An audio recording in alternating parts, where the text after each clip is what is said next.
Hello, Daniel. Yeah, hello, Robin, Professor Robin Hanson, and I'm Daniel Hess. I tweet under the handle More Births. And we've talked before, even online, about fertility, but we thought we'd talk again a bit, right? Oh, sure, oh, sure. So,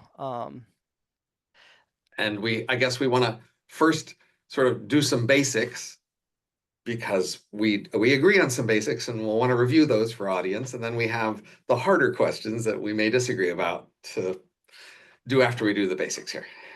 yes. So, yeah, the numbers are coming in, and it's kind of scary for those who follow the numbers, but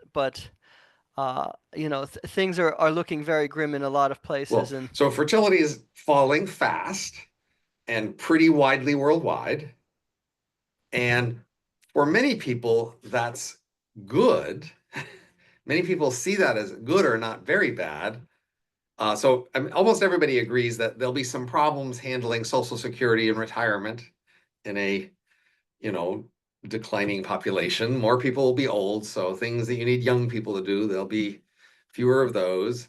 There'll be some declining scales, of course. There'll be fewer new housing need to be built because we'll be using old housing, and you won't have to build new freeways, just repair the old ones. And there'll be some declines in scale economies, like we might not have as many varieties of cheese or breakfast cereal because the world isn't big enough to right. support quite as much variety. But for many people, we've got too much materialism, we've got too much variety, there are too many people in the world, and there's too much environmental impact. And they like this idea, maybe, of a declining world for its environmental impact. And they especially like the idea that when think about individuals making trade-offs between, getting married and having family and their careers and their personal fulfillment, they see that, somebody, I guess, has got to have children, but gee, that sure is a distraction from the other valuable things in our lives. And they kind of like the idea that for many of us, we're going to choose to do the other things instead of having kids. And they've kind of resented the pressure in past decades for people to have kids. And so it's the victory of the new cultural world of celebrating everything else but kids. And they like that. Yeah, it's a big problem, and I think you touch really on kind of the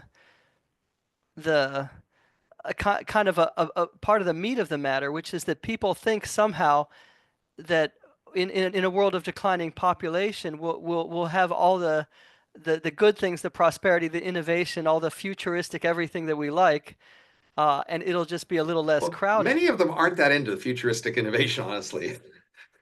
But I mean, they like increasing wealth. But when tech people show some new technology like AI or even rocket ships, they're not so sure they want that. That seems awful disruptive and harsh and aggressive and colonizing, and they might just like more fancy restaurants and more taking artistic classes, and that's the sign of thing many of them would like that kind of progress maybe. Yep, yeah. One thing that you have, I think you almost alone among among people thinking about this problem have talked about how uh, innovation and progress itself, it is at risk. And I think, the term of many on the side that is often not pronatalist or even antinatalist, they call themselves progressive. Then on the root of that word is progress. There's kind of, I feel like Right. there's an But assumption that people have that the world gets better. So let's talk about these two kinds of progress. So one kind of progress that was the old meaning of the word progress was just sort of, growth of technology and business and industry and, services and things you could buy and places you could go. That kind of a progress, which many people do value, but they don't want to say they value that much Don't want to lately, admit it. right? Is actually at risk here because we've had this high rate of growth um, of technology and business applications and products because in part we had a growing economy, and those two are actually pretty closely related. Um, That is, our standard model of that kind of progress and growth is that the amount of innovation that happens in any one year, say, is roughly proportional to the amount of economic activity that happened in that year. And so when the amount of economic activity doubles, the amount of innovation doubles. And that's kind of the world we've been living in for a few centuries. And we've gotten used to the rate of innovation and progress we've seen over those centuries because we've had this exponentially growing economy. But if that growing economy stops growing, then all of a sudden we no longer have more and more innovation. And we actually have a diminishing returns process whereby we tend to take the low hanging fruit. And so, for example, the economy doubles roughly over 15 to 20 years, but you might not realize, say, that predicts that basically we've had as much innovation in the last 15 or 20 years as we had in the entire history before that. And you think that can't be right, but it's because of diminishing returns. The most recent set of innovation Right, isn't right. It as wasn't the good as all washing the other machine. It stuff we wasn't the had. dishwasher. Right, It was okay. it was the yeah. But that diminishing return process will still continue when we no longer grow and the economy shrinks. And then the perceived rate of innovation that we see around us would fall more than in proportion to the size of the economy. Now, many people think, well, you could have a shrinking population in a growing economy, and that just turns out not to really be true. But No, that's a more complicated thing to explain. But it's hard to, people almost have this inbuilt sense of progress. Like it feels like an it's the air entitlement, yeah, right? right. It's the air we breathe almost. And I think people are not remotely prepared for a world where, you know, things aren't getting better, you know. And they'd be getting worse in the scale economy sense. If you think about air flights, say from your local airport, well, the number of flights there sort of depend on how many destinations they go to and how many people want to go back and forth. If the world economy, say, goes down by a factor of 10 and population goes by a factor of 10, well, flights will be going down by a factor of 10. And then, More than that, because you talk about, one thing you've talked about that very, very few people understand is the kind of the economic power of scale. So, right. But even without that, you'd realize, you know, if there's 3 flights a day to where you want to go and we go down by a factor of 10, well, now you have to wait 3 days for a flight. So, well, now, maybe they won't go to as many smaller cities and just drop those entirely. I mean, there'd be all these key effects of losing the scale. right, right, right. I mean, um, yeah, one thing that sort of dual income, no kids, the whole concept is based around travel, actually, going to different places. And, I think if you had a poorer world, the first, Right. one of the first things on the chopping block would be the ability to go to travel all over the place.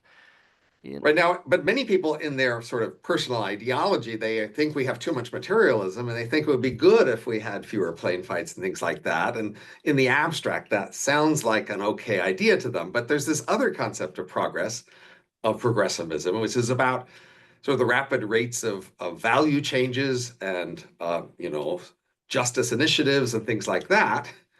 And honestly, liberalism is a sort of catch-all concept that's been the core of that for centuries now. And I think people don't quite realize how much liberalism has depended on innovation. That is, Oh yeah, but let's make clear to the people, centuries ago, there weren't very many liberal societies or governments. And then few of them, a few places were especially liberal. And then those places were especially innovative. And then because of that, they were especially economically powerful and military powerful. And then the rest of the world said, uh-oh, we better catch up and get along with this majority stance, or we're just going to be left behind and conquered and in the dust.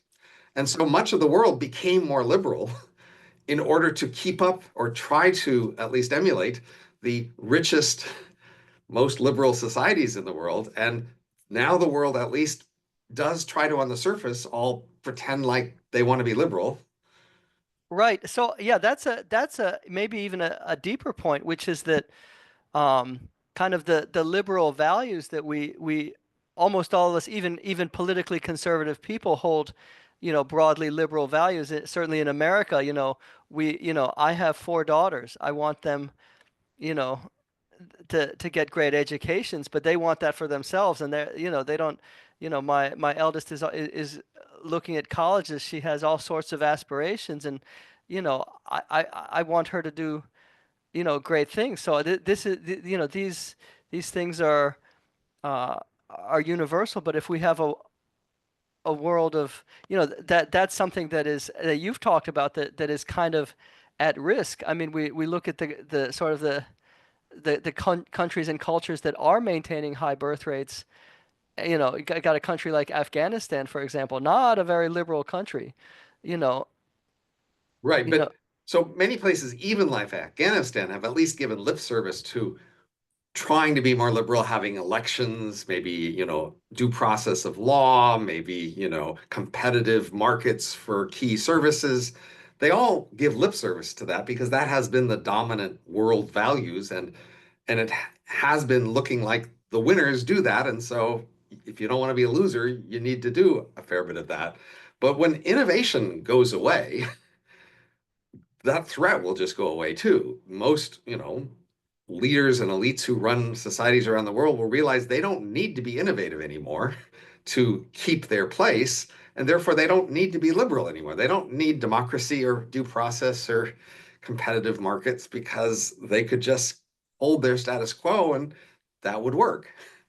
yeah. So we could be looking at a much less liberal society if sort of the power of the sort of the big liberal countries and their reach and their literal numbers is much smaller. So that's another thing that I think deeply about is um, a lot of the most if the most innovative country according to patents is South Korea. And we know from an external basis, they make probably half of the AI chips, or some huge share, along with Taiwan, another extremely low fertility country. They lead in, you know, so much of the extremely difficult technology. So that's something, you know, I have right here on my desk a Samsung cell phone. I mean, the cell phones that we all have grown so attached to. I mean, those are all, fundamentally the materials in there are made by Well, extremely I low mean, birth rate countries as that as a side comment, in a shrinking world, actually, there's going to be a strong temptation to um, just switch to very durable computer hardware and then stop making it. That is, we have large fixed costs to maintain the infrastructure to make computer chips and to manage them, like improving rapidly and having a whole new generation every 2 years. And that's very expensive. So when innovation slows down, the chips won't really be getting better. And today we tend to make them not very durable because 2 years later, the next generation are so much better. But in principle, chips can be quite durable. They're physically, and you just have to design them a little different, invest a little different in other things to make them very durable. And then, the basic thing we know about a shrinking economy is there's a temptation to just make stuff durable and then just not make it anymore. Like with housing, like in Japan, they have a problem with they don't make very durable housing. So even in a shrinking economy, they'll have to keep making housing. But in places that make pretty durable housing, we might just stop making housing because, yeah, or hey, we've yeah, and got that yeah plenty. you can you can there's a lot of things where people can't imagine it because we've had progress for so long, but you can actually lose the ability to do very fundamental things. I mean, And computer chips might be that sort of thing. That is, once you make a generation worth of durable computer chips, and then nobody wants to buy new ones because the well, economy's yeah, shrinking, then you just I mean stop that's learning how to make them. we talk about our amazing AI future, but if you look at where these AI chips are made, it's not just that the developed world has a low birth rate problem. The places where they make these chips, you know, those are places where the population is looking to cut more than in half every generation. Yep. So that's a pretty serious problem for the future. And another point is, you know, Elon Musk has talked about this, and I think it's a very exciting vision if we can get there. But it's gonna, which is we've looked out in the galaxy. We had the SETI project. When I was in college, I ran my computer was whirring all the time, day and night, working. I think you remember that from Right. I about that was remember probably about SETI at home, it was called yeah, then. exactly, exactly. A fellow nerd. Here we go. So this was 25. This is more than 25 years ago, maybe 27 years ago. I actually went to Cornell University because Carl Sagan was teaching there, and I was a big fan of Carl Sagan at the time. But anyway, he was very sick at that time, and I actually never got to take any classes with him, and he didn't live very long after that. But he founded the SETI at Home project. The thing that it found was that there's nobody that so far we haven't found anything in the galaxy, and that seems very grim on the one hand. On the other hand, you know there maybe the ones, if anybody's going to populate the galaxy, it could be us if we have our act together. So there's kind of this Right. Now, possibility that is so amazing. Go, yeah, yeah. I actually, I would say, unless something drastic changes, we will see population peak and then decline, and then we will see innovation slow down, and then we will lose a lot of liberality, but and we will lose a lot of product variety and things we value. But still, our mainline civilization will retain cars and electricity. We're not going to just go back to cavemen or, you know, medieval peasants exactly. Not So for some time anyway. That would take exactly, that would a take lot some longer. centuries. That'll take a Exactly. longer. So, then we would see a decline over centuries plausibly. And then I would say the most likely scenario by which that ends is that groups like the Amish or Haredim, who have been doubling every 20 years for a century, would, if they keep doing that for another few centuries, they will just come to dominate world population. And that's just our civilization being replaced by theirs. And so it's human extinction really isn't at risk here. And then eventually probably they would go to the stars. Even our human future isn't at I risk, hope so. I hope so. I mean, but they will throw away many things we value, just like the Christians basically took over the Roman Empire by doubling every 20 years for 3 centuries at a pretty steady, remarkable pace. And so we have a historical precedent for this. And the Christians threw away a lot of stuff they didn't like about the Roman civilization, and a lot of stuff was just lost by the reduction of scale until the time when the Christians did take over. And that's really the default future that we should be thinking in terms of here. Our mainline civilization declining and then getting replaced. And if that's okay with you, I don't know I have that much to argue against it. I would just well, say yeah. it'll I be mean, a shame if we throw it, like they may have to reinvent AI because by the time they take over, they won't be that well, interested in AI. And then it right. takes a few And centuries until they get around to thinking they're into it again and they have to reinvent stuff. yeah. And one of the great points that you have made um, is that the very societies that have high birth rates often, and the case of the Amish are a great example. They have high birth rates, kind of as because they reject technology. I mean, this is Yes. not to bash the Amish. Well, right. They're Although, actually the ones that are choosing uh, to reject technology, and that seems to be connected with their. I mean, Uh, they don't reject all technology, but they do reject technology that's especially likely to give them social contact with outsiders, which then includes the internet and cell phones and cars. They're right, right, okay with right, using like machines in their factories as long as they can learn how to maintain and build those machines without going off to college, because going off to college is what risks people into like mixing with other people. So they're not completely anti-technology, but still a transition to their taking over the world would probably involve a lot yeah, of and loss of so technology. this is I have a thesis. This is something that I believe in. This is a source where I feel some hope, which is I think you look at groups like the Amish and the Haredim, they have higher fertility, and the reason is because they, as you say, they disconnect from the broader society. I think that one thing that's going on there, I think is that the broader society is somewhat antenatal, you know, Sure. so Well, and yes. I Well, that's the issue the harder issue I wanted to just talk about is next here, which is just so look, I think the key thing is that you can get many people to nod when you talk about the practical problems of a declining population. And you might even get them to think that all else equal, they would rather that not happen. But the major forces that are causing declining fertility are pretty deep cultural value issues.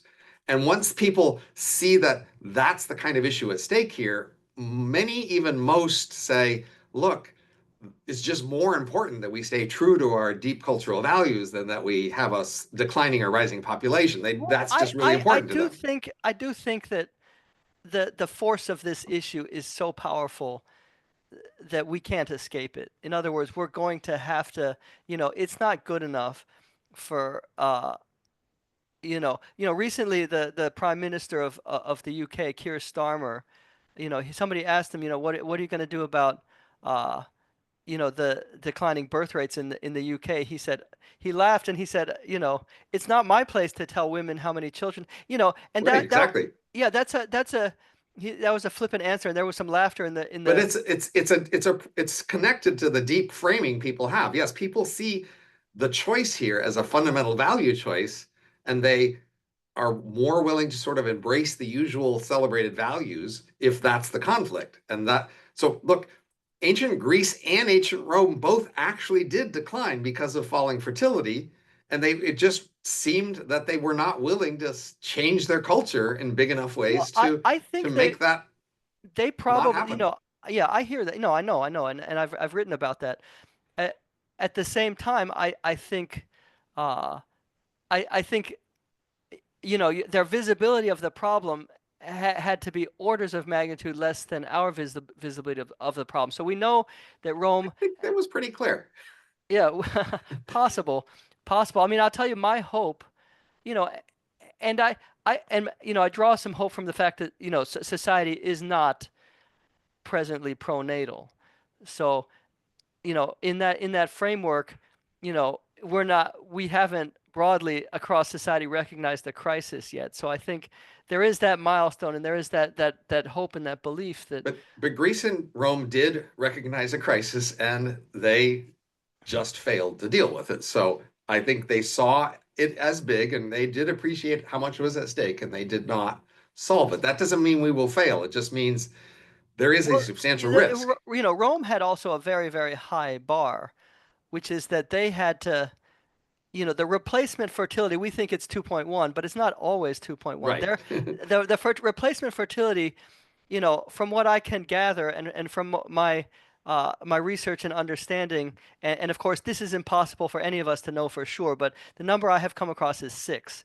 So Sure. they had to have an average of 6 children per But woman just they to. achieved that in their growth phases. Yeah, So no, the it's growth true. phases of Greece and Rome did achieve that standard. So it was feasible to achieve, So in some sense, we have also a lower bar in a certain sense. We only have to have right? 2.1 or so. I want to be. That's one point of optimism. Another point is that we have all sorts of reproductive technologies that they couldn't imagine, at that time. So Right. So I think there's two ways to address this.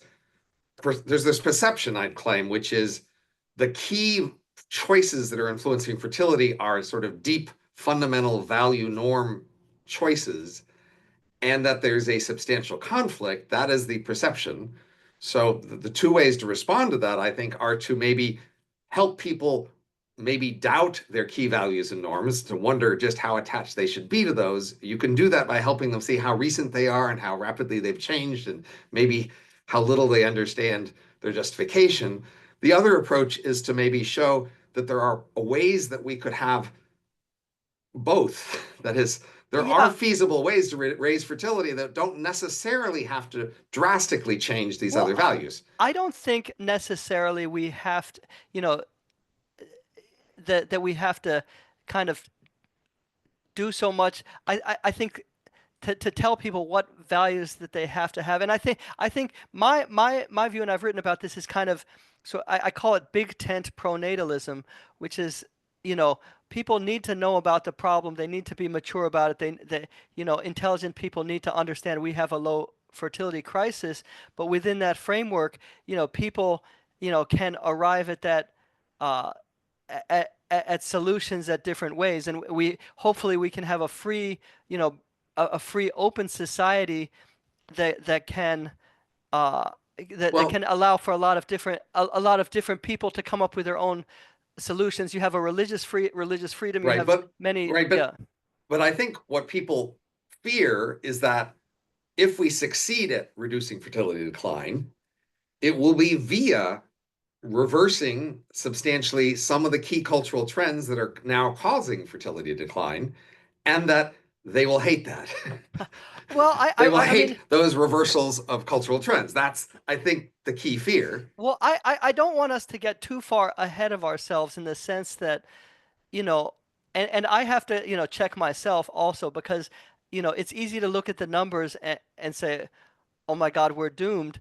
But then we have to realize also that, uh, and I've posted, survey data and so forth, you know, the vast majority of people, and especially young people, aren't even aware yet that this is a problem. So I think, once people are aware, I think that already will be a massive paradigm shift. But another thing I want to point to is that we don't have to get out of this problem in the same way that we got into it. For No, example, um, one way that we have gotten into it is that a huge share of the population now, maybe it's going to be 30 or 40% of women, may end up childless because of all sorts of, distractions, high education, high right? professional involvement, and uh, Delayed different marriage for delayed marriage, different ideologies, all sorts of things.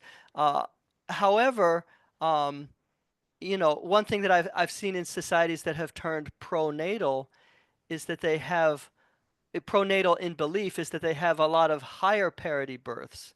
So people who believe have a pro-child belief system may have, instead of two, they may have four or five or six. I mean, I have six kids, and I have had for a long time a pronatal ideology for myself. And so I think or, another example would be, um, you know, uh, something that I hope to write about soon also is, surrogacy. That's something that's possible now, and in very interesting ways that has never been possible before. So I think there are a lot of that how we get out of this, in other words, right. Well, it could be very, so very different from how we get in. if I say, the choices that we've been making lately that are blocking fertility are deep norm value choices, you can say correctly back to me, well, if one of your key values is natalism, then it can be that you will let that win out over the other values, and that's completely Or true. The question is how many people also are open to that kind I of want to a point out value. that natalism doesn't have to win out. As I say, different people can have their own personal answer to natalism. You could have, a highly, you could have even a gay Sure, but you couple would that still that, have to that can use value surrogate. natalism. Yeah, right. So that's kind of the overarching value that your society has to have, and I think Right, that but that we don't is. have that so far. At least our world has not lately had a high value on natalism per se. That would be a new introduction of a substantial change in our values. Yeah, but at the same time, I think natalism itself is an easier sell because natalism can take many forms. I mean, you could have, as I say, you could have a gay couple adopting, or Fine, having a surrogate but child. look, You could have like a feminist, so like having. we greatly increased our cultural value on careers, say in the last half century. That's consistent with lots of different kinds of careers. You can be a dental hygienist, and you can be a screenwriter, and you can be an athlete, or you can be a concert pianist. Fine, but still, it's a substantial fact about our world that we put a lot more value on careers, and that came at the expense of other things. And I think, similarly, to get lots of people to see themselves as having a high value on natalism will be a substantial change, and they will be seeing it as coming at there are conflicts between that value and other things. And I mean, I would Yeah, probably I welcome mean, that change, but that it is right. asking a lot. Yeah, I mean, but as I say though, one thing that I think the value of pronatalism as a value is that it can take many colors and forms. For example, the most common form of it in this world today is, probably religious groups, but that's, it doesn't have to be. Well, I You mean, the can. same way you could say Christianity is a very inclusive religion because it includes all these different approaches to Christianity, but you'll still realize, okay, but you're making a substantial choice there when you choose Christianity, even though there are many ways to be a Christian, right? Well, yeah, well, I mean, yeah, so we're gonna have to find a way, to pronatalism somehow but I think that there are example, and I think the great example uh that that that many people look to, which is worth talking about a little bit, is Israel, where Israel has so many factors, sort of running against it. They're, women get more education than men. They're very high tech. Things are very dense. They're a rich economy.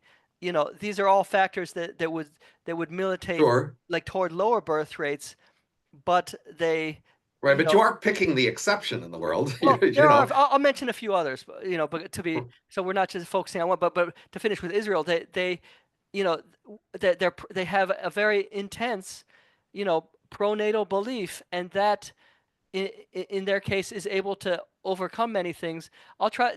Unfortunately, the list of examples is not We, long, but we can talk about some others. I don't think we need to. That is, I am happy to accept that maybe Israel just does have a value on natalism, but the point is, most of the rest of the world doesn't, and it's a substantial ask for them to switch to that as a value. Well, And one it point, might work, but yeah, but there is a point that you made, I think, that is very relevant here, which you talked about cultural drift and the problem of, the problem is that there's a global culture. We kind of travel together. So we all right. saw our birth rates all across the world, plummet together. But I think on the other hand, that in itself, it can be a source of optimism as well, because at the same time, if you Well, know, yeah. So, right. It's we're it's like a ship heading for an iceberg. Either you turn the whole ship or you get off on lifeboats. Those are the main options here. And yes, it's possible we could turn the whole ship of global culture, but it well, is a pretty big I ask. don't think, well, I don't think we have to turn the whole ship of, all of global culture. For example, everybody doesn't have to be religious, or everybody doesn't have to do this particular thing or that particular thing. But I think if you have a pronatal culture, Right. A world global pronatal culture is a big ask. I agree there are many particular ways you could instantiate well, that in particular well, context, but yeah, still, but I mean, I think that kind of the awareness, um, you I know, mean, it's like asking the world to be vegetarian. You could say, we're not all saying you have to eat broccoli. You could eat potatoes instead, or squash, or tofu, but you just all have to be vegetarian. But it would still be a huge ask to get the whole well, world to be vegetarian, right? no, well, I hear that. I hear that. I mean, one thing is arguably, on the other side, Paul Ehrlich with his book Population Bomb, and he was probably one of the most successful memes like in the whole history of the world. It is, he was able to. Well, it Uh, had fertile ground was part of the problem. It wasn't just he was being especially articulate. He wasn't especially articulate, but a lot of people wanted to go in that direction. well, yeah. So but I think, and he kind of, it's understandable. I think at least at that time that countries looked like they were following an exponential curve, and if you extrapolated that to infinity, so but my point is that it was possible, you know to with discourse and communication and propaganda and all sorts of things to actually shift, global culture in an antenatal direction intentionally, and there was intentionality there. Right. So I think So that. I'm going to definitely agree that this is possible, and I'm happy for you to try. I might be a bit skeptical about your chances, but I'm happy for you to try. Can I take a few minutes to describe my best solution scenario Okay, as an sure. economist, which is to try to convince people that this we don't really have to have a choice of values, at least at the initial level. This is just a good financial choice. That is, say in the United States, uh, each new child is actually typically endowed with the national debt, their share of the national debt of everybody in the country. And in terms of unfunded liabilities, that's actually roughly $300,000 to $700,000 per person at the moment. And if we then get that each new child will be expected to pay that much money in the future, then we should be able to give a cut of that to their parents, say, two or $300,000 per parent for raising that kid. And we could just even do it in the form of actually giving them a share of those tax revenue so that people who raise kids who pay more taxes get more money. And if you actually gave parents an asset worth $300,000, that would just make a huge difference to fertility. I'm really quite confident as an economist that that would move the needle substantially. Like people are talking today about $5,000 and they're debating how much effect that would have. And yes, it might not have that much effect, but look, $300,000 would do it. But the point is, that's a win-win financial deal. We don't have that. We just promise the parents a fraction of the future tax revenue. That doesn't take money from anyone. And then investors would be willing to give the parents now money to get that money later. And that's a win-win deal for them. And so we could just basically buy new children Yeah, as a win-win deal. So, but then I think the key problem is that people anticipate is whoever managed to figure out how to get that money, a local culture that managed to get all that money, they would in fact change their attitude to education or gender equality or, marriage, how early people marry. In order to get that money, they would find a way to change how they live in order to facilitate that. And those changes would probably reverse, in part, many of the cultural trends that have so far blocked fertility, and people might not like that.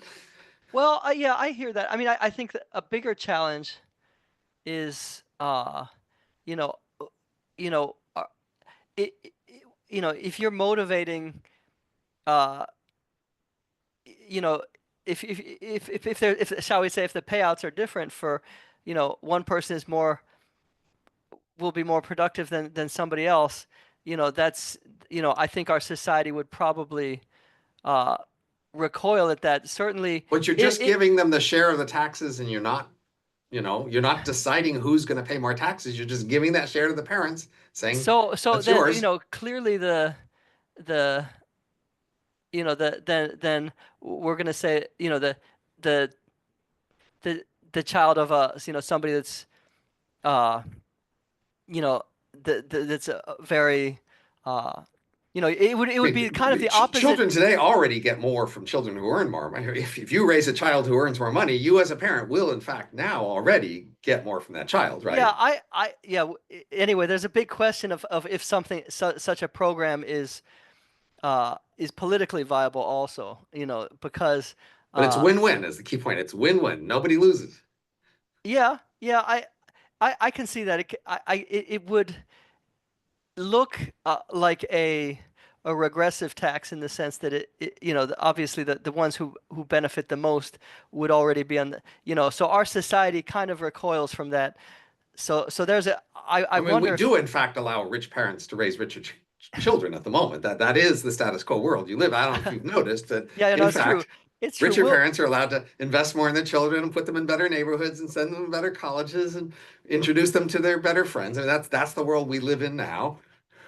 Yeah, yeah. I mean, so I'll tell you how I kind of envision a solution, which is kind of, I would say more a bunch of smaller steps, if you will, which is, I have this concept of kind of a fertility stack, if that makes sense. Like Right. we are learning, you know, ab- But but the question is, do you trust politicians to implement all the pieces of your stack as you envision it, or do you think they will do, a couple of them for appearance sake and then just do a bunch of other random stuff that, well, I think their that the people lobby crisis for? is going to get very bad, and I think the desperation of countries is going to get very high. But I can talk about like what like some of the elements of the stack kind of are, because I Right. think But that there's a sense in which that's not as clearly a win-win for everybody. That is, as an economist, I'm trying to design this win-win solution where nobody I has know to lose anything, right?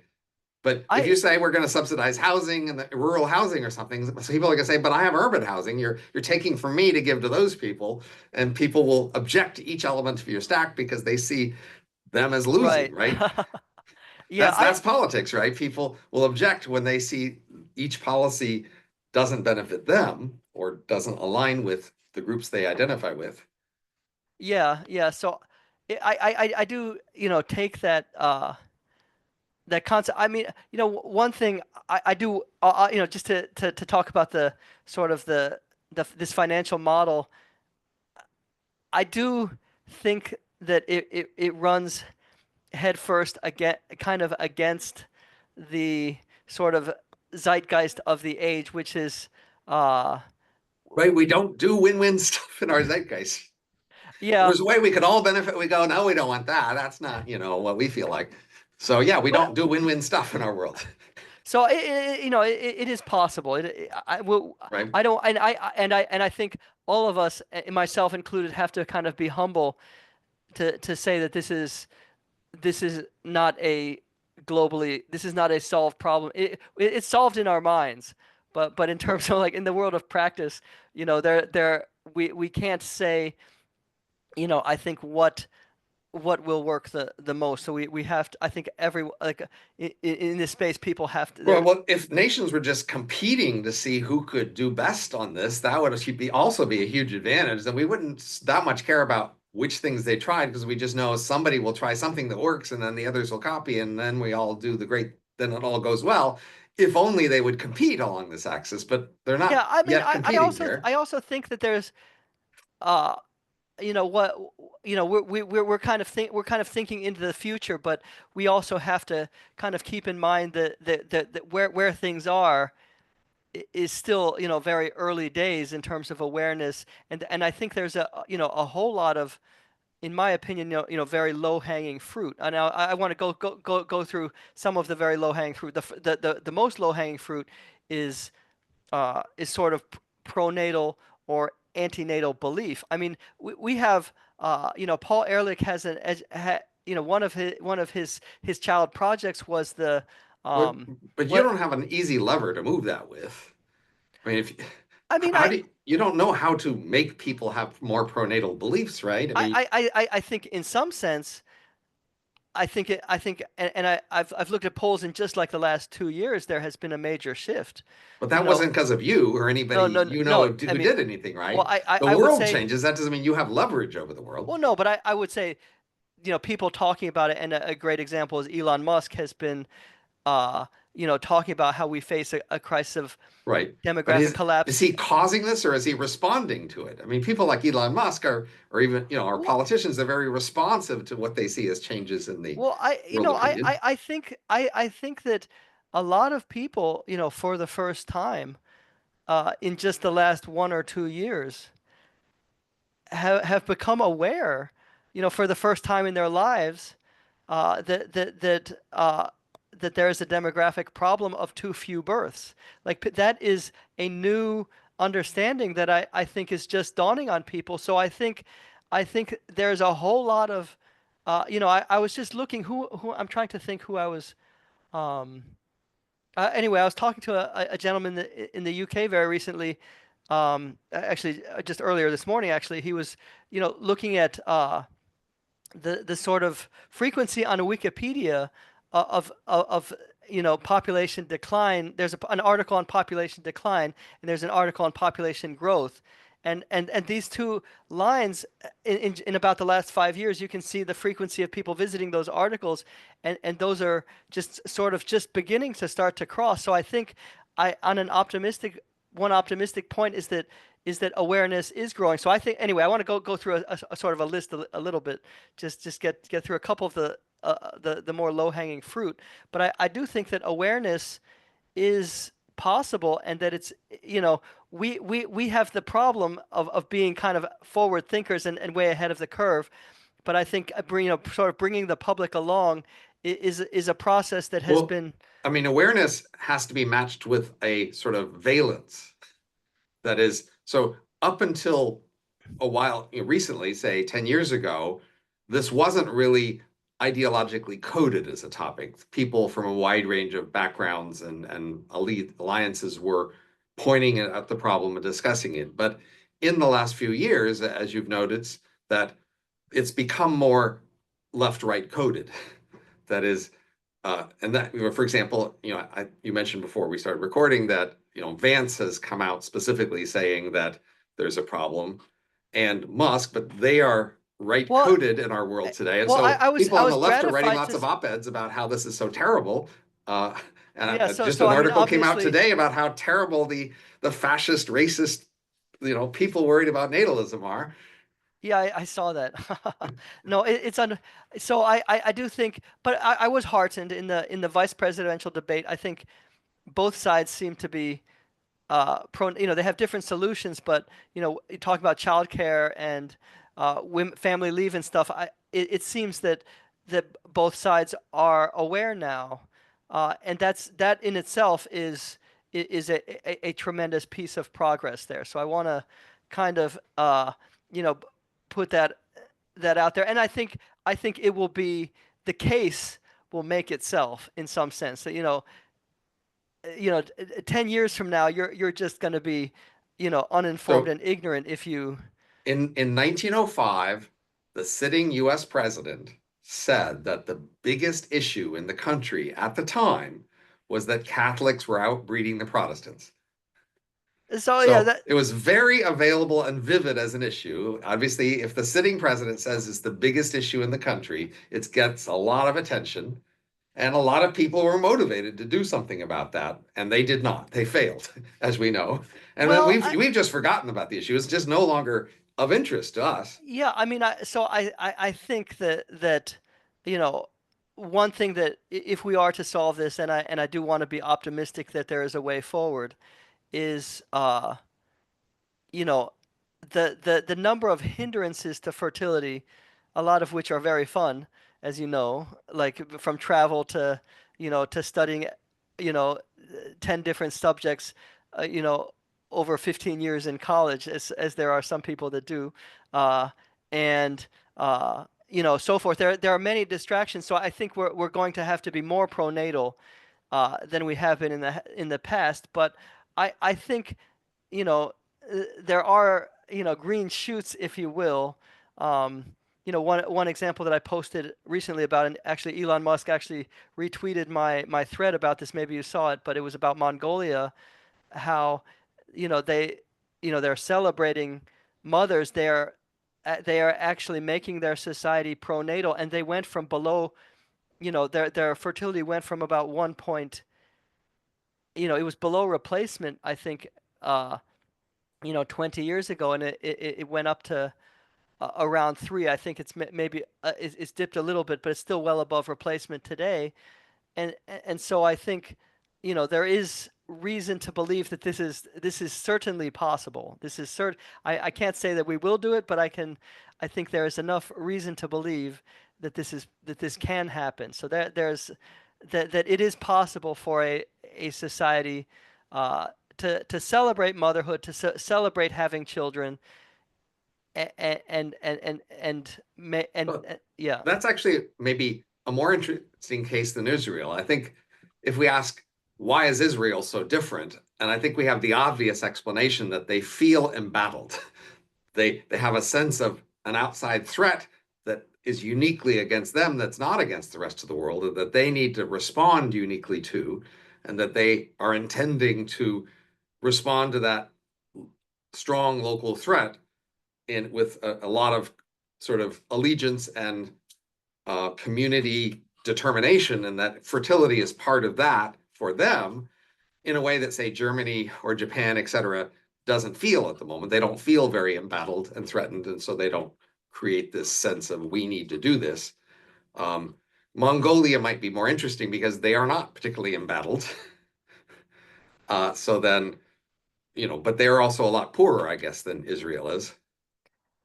Yeah, well, an interesting thing that has happened in Mongolia is that they have had normally what we see often in more than 90% of cases, the vast majority is that when a country, progresses economically, their fertility goes in the opposite direction. So Mongolia hasn't been that way. Uh, Well, but we have seen exceptions. As you probably know, in the 30s in Europe and the United States, fertility dropped below replacement, and then it went back up again with the baby boom of the 40s and 50s.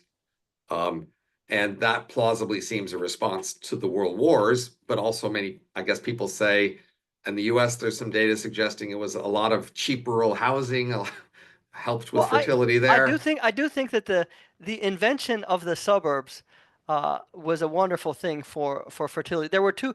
Yeah, talking about the baby booms, that's it's a very good thing to talk about. But um, there were two mighty factors, and I'll try to say them in the order of importance in terms of what how strong the impact I think was. I think the largest factor by far was that for reasons that I don't fully understand.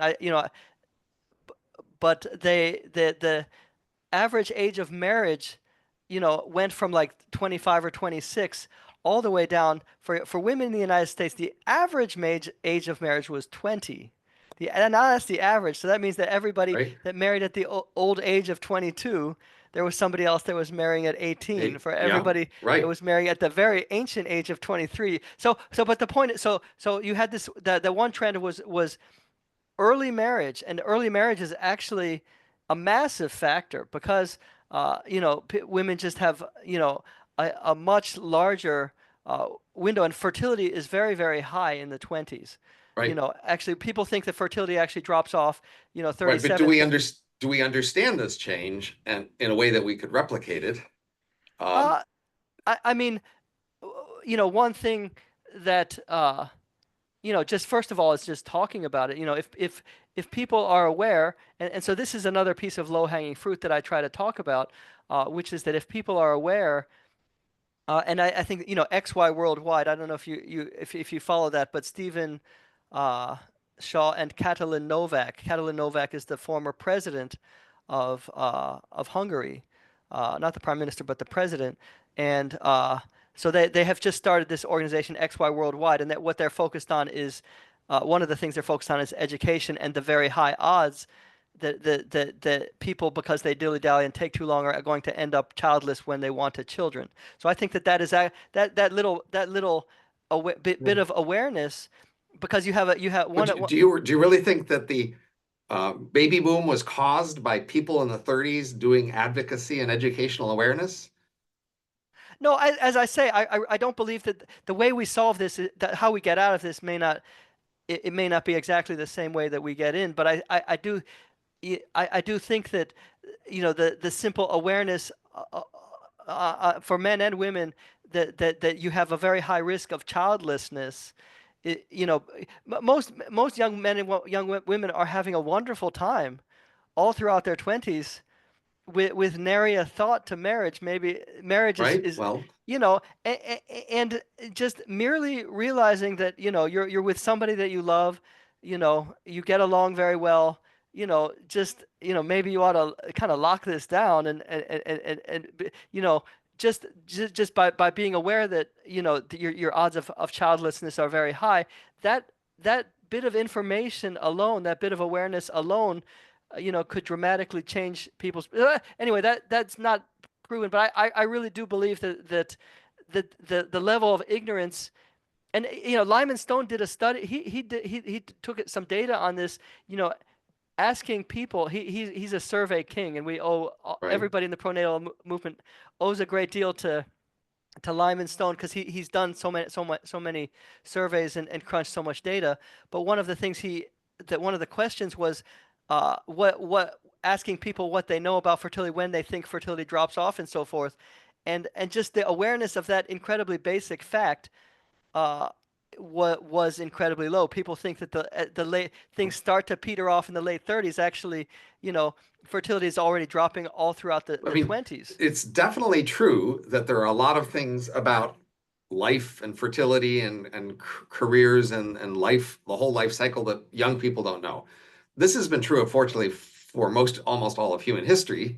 But Basically, young people don't know that much about I what it think is that to be in the future. the particular, yeah, the particular problem of people delaying so long is a particularly modern one. I mean, never. Sure, I mean, but I think the more fundamental fact is, look, people have almost never made their life choices based on a an accurate, careful calculation of their long-term consequences. That's just not how humans I have want to be a played, little more right? optimistic again, that this all anyway. Talking about the baby boom. So that was one thing that what people were getting married at Yeah, but a it very wasn't earlier. because of any calculation or being more informed about the consequences then. But I think we can learn a lot from that, and the fact that if people through knowledge get more serious earlier, which I think is a very reasonable thing to think could happen.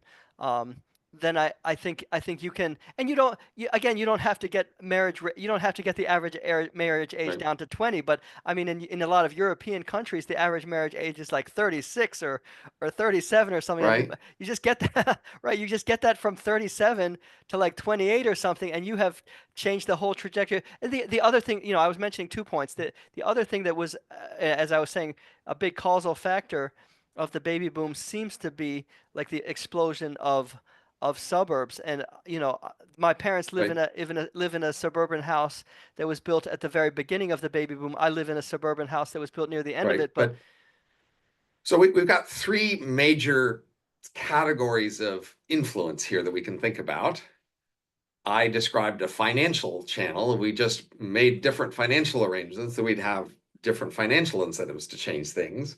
Next is an educational path that you were just describing now. If we only people could understand their fertility path and the rate at which they find somebody to marry and things like that, then they might make better choices according to their current values if they knew more about the consequences of their actions. And then a third category is just changes in values, changes in norms and values, such that, for example, if we just had higher status well, so people who are more yeah, so celebrated, who are more fertile, then that would probably also raise fertility. I think people, thinking about this problem should recognize, and this is where I want to just kind of go down the my fertility stack, if you will, just a little bit, you know, which is that we don't.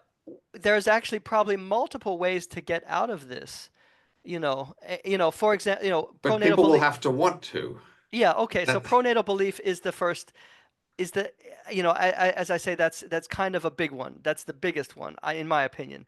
And and it's not at all obvious that it's achievable. That is, well, we've had all these examples through history of civilizations that knew they had a fertility problem but did not acquire a pronatal they value or probably Rome probably also didn't have a very good communication system either. I mean, we have already, through it was better than communication. most everything else in the world at the time. It Yeah, was it well, was so I premier. mean, I would bet, the Roman, uh, the Roman emperor, or what are the different? You had the emperor at one time, and I guess at the other time, what was the other kind of leader that you had in Rome? You had Well, you had once upon a time you had a senate, the Senate. Well, you've had and different then forms. you had Caesars and Caesars and so forth. So yeah, the leadership in Rome probably knew that they had a birth rate, but I would bet the man on the street didn't have a TV or a telephone. They probably you know didn't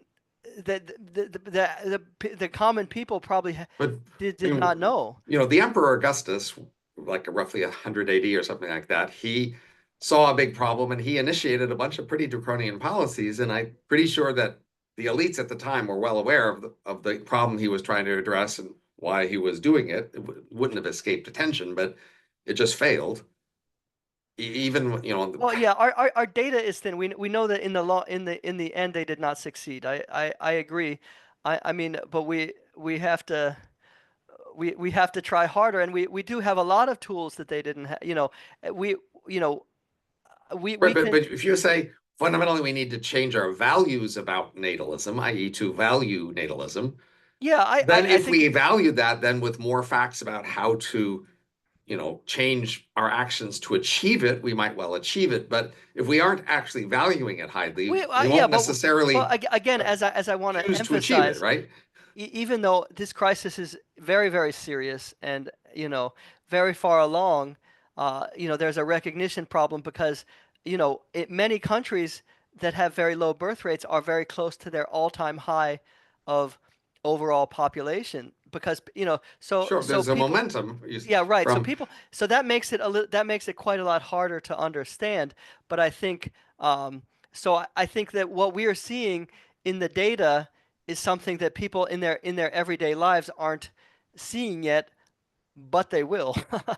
They will. They cannot Right, but escape it. So if we pick, say, the country in the world that has is the farthest along in terms of its birth rate peaked a while ago, and now they are definitely on the downturn, we might look at some place like Japan or maybe Korea as the farthest along, and we say, well, are they now in a crisis mode? Are they now like really serious about it? And I mean, there are I'd like to talk about Japan because I was there last year. I was in Tokyo and with my whole family. I had me and my wife and 6 kids. We rented a house on the outskirts of Tokyo, which Airbnb is amazing because like we were actually able to get a large house kind of on the edge of Tokyo, kind of like a suburban house, and we could play. So I got a really good deep view of Tokyo, and I do want to say that I think you know we Japan has actually done somewhat has done somewhat well, and we have to compare it. Like if you look, 20 years ago, Japan had probably the lowest fertility of any country in the world, maybe or close to it. Uh, I, I I mean I don't know exactly, but close to it. Uh, Maybe with a couple Eastern European countries, in the mix like Hungary. Uh, but now, in recent years, they've been at like, 1.3, 1.4. Meanwhile, Korea, uh, which had a higher fertility than Japan, has gone all the way down to zero point 0.7. So I think that provides at least a counterfactual of where things could be. You know what I mean? I think, well, I'm looking at I, I just took up a graph here. I typed it in, and Statista gives me a graph of Japanese fertility, and it's near its historical low. It was a bit lower in 2005, I guess, but it's not but, very much farther above it. being higher than you were in 2005 is in itself a very remarkable thing in a world where, most countries, especially most Asian countries in that time, are like zero point 0.7 or zero point 0.8 lower than they were Sure. Now, back. look, the country that first had the decline was France. And we can certainly say that French fertility is higher than most of the rest of Western Europe. And so they found a way to prevent the decline. It hasn't declined very much in the last decade, but it's still Yeah, I below mean, replacement. yeah, so And the yeah, same for Japan is well below so replacement. right, but I think, yeah, so this is a difficult problem, no doubt about it. But I still think that, cases like Japan and France, they do show that talking about it and trying to develop a pronatal ethos, Can it, have some effect. And then yes, we yeah. have to ask how much effect is enough? What are we shooting for Well, here? I mean, obviously, you're going to have to try very hard. I mean, there's no question in my mind that it's not that in Right, but terms of. primary health might end up being slow versus faster decline. Well, I do want to point But to, you do have, when I mentioned Mongolia, Israel, there are, actually the country, another country that is hardly talked about is Kazakhstan. They had for a TFR of 1.8 around the year in the 90s or around 2000. They got it right, all the way up to 3 with high economic growth at the same time. but they are still very poor. And yeah, that is true, but we have to just find the green shoots where we can get them. But Well, I think that's maybe our most fundamental issue here, honestly. Like, it's a complex, ambiguous world, and you're looking for the green shoots. That is, you're looking for places to be optimistic and places to focus your hope and, try to motivate people to follow you and to do stuff and to participate. And I don't object to any of that, but I'm trying to ask, yeah, but what's the chances here? I, Right? What will we, because we have well, all these other historical I would cases, say and we have to solve it. This is not optional. no, I You know, mean, we did past civilization did not solve similar well, problems. you're right, but let's say we We will. don't have to, No, clearly. I mean, when I say we have to, I mean it is the biggest.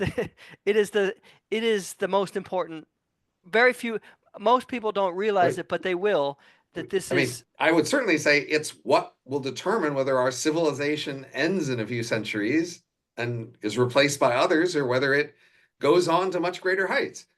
Yes, But who no, no, cares about that, honestly? I mean, that's the question. How many people actually care about that?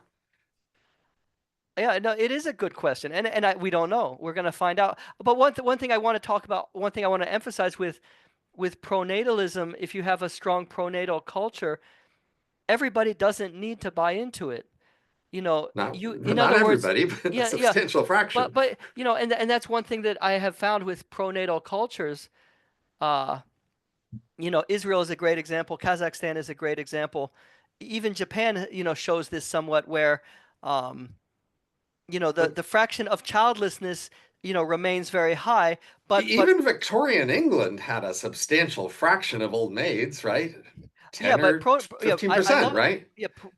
Victorian England is actually a wonderful example. Actually, it's a great counterexample to because at the same time you had France with a decidedly antenatal culture in the 1800s, and England, Victorian England. I mean, Queen Victoria. The name of the age is Right. after Queen Victoria.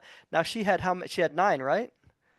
I don't know, I but think it part of was. that was the nationalist rivalry with France, and they Oh saw yeah, that yeah. France was on the decline, and they were not going to decline, and Well, they yeah. So managed they to had prevent for a while.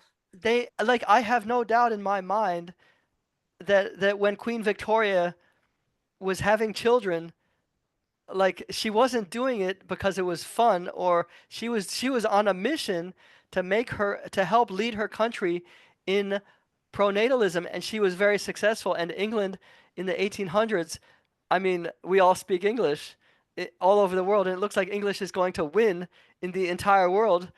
Part, Language, yes, and it has no small part to do with the pronatalism of England in the 1800s. So I do think that there is, the England in the 1800s. That's no small example. That was they were they had the industrial. This was the core of civilization at that time. So I think there is, anyway. Yeah. Yes. right. So I think we should end up soon here. So we have Yeah. a nice Yes. like hour-long recording for people. They like roughly that length. Yeah. And we've covered a fair number of I do topics want to, here. just kind of mention some things that are on the fertility stack, as I call it, that we don't maybe often think about. I mean, there's housing. It turns out that suburban, less dense housing is substantially more pronatal than apartments in high-rise towers. So there's one. Religiosity is another one. Higher religious practice. There's a group that I mentioned that I have come across that I've mentioned recently that very few people know about is the Lastadians.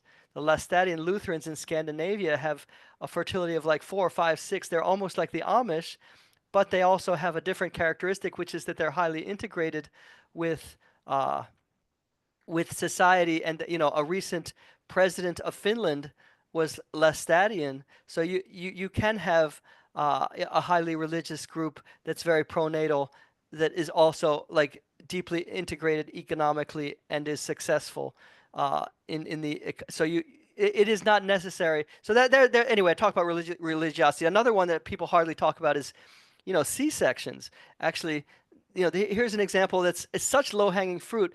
There are countries that have 60% a C-section rate where the medically necessary rate is 15%, and if women have a C-section, they're much less likely to have a lot of children. And Korea has a C-section rate of approaching 60%. Very very foolish, and such very simple. Another e- education tracks are another one. You can shorten education. You can educate people about the fertility Right. window. That's hardly been tried. So we're not. I don't want to. I want to agree with you that these are The, all policy the areas that we could, in fact, if we were motivated, what if we do had a things to promote pronatal fertility. belief system, Yes, then you can have this sort of fertility stack where we, if you we have were all willing these to factors. prioritize fertility, we would be willing to make changes in these things to Which achieve it. so we yeah, this is something that that that is a source of that can be a source of optimism. I think we are going to come to pronatal belief eventually, because it's going. at I least don't at think least that's at among all obvious. a large share, I don't know how much, but a significant share of the population. And my point is that then we have a lot more tools in the toolkit than the Romans ever did, for example. I mean, an analogy is when some nations rise over others. So we've seen that. I mean, recently, like China's rising relative to the US, or we've seen US rising relative to Europe. And within Europe, we had different nations rising relative to each other.